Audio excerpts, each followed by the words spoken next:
Rishi Sunak would take a softer approach in crunch talks with the European Union if he succeeded Boris Johnson next year, according to a commentator. Mujtaba Rahman, the head of Eurasia Group's Europe practice, highlighted how the Prime Minister is facing a backlash over alleged rule-breaking Christmas parties, as well as a rebellion over new COVID restrictions, while Labour has taken a lead in polls. Mr. Rahman said next May's local elections could be the final straw for Mr. Johnson and spark a vote of no confidence if they do not go well for the Tories. The expert added that the Chancellor and Foreign Secretary Liz Truss are favourites to replace the Prime Minister. But Mr. Rahman said Mr. Sunak is likely to take a less bullish approach to Brussels than Mr. Johnson. It comes as the two sides are wrangling over the Northern Ireland Protocol. Writing for Politico, Mr. Rahman said, "But what if Johnson doesn't make it? As it stands, the two front-runners to succeed him next year are Chancellor Rishi Sunak and Foreign Secretary Liz Truss,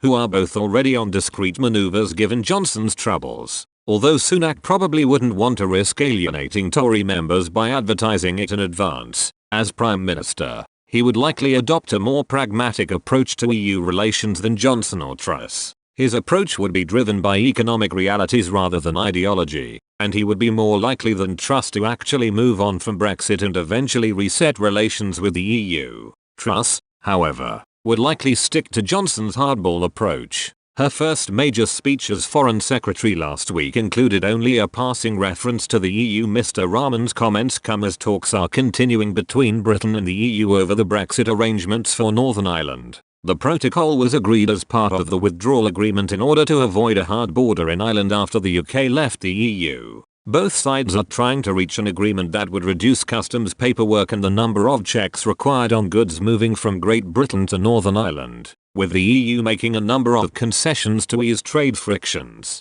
But a dispute around the role of the European Court of Justice continues to be a major stumbling block. Brexit Minister Lord Frost has been having weekly meetings with his EU counterpart Maros Sefcovic in a bid to break the deadlock. Reports have suggested that the UK has watered down its demand that the role of the ECJ must be removed from the protocol. Meanwhile, tensions have also been flaring between the UK and France over post-Brexit fishing arrangements. With outstanding issues on the protocol and fishing, Brexit is expected to spark contention into 2022.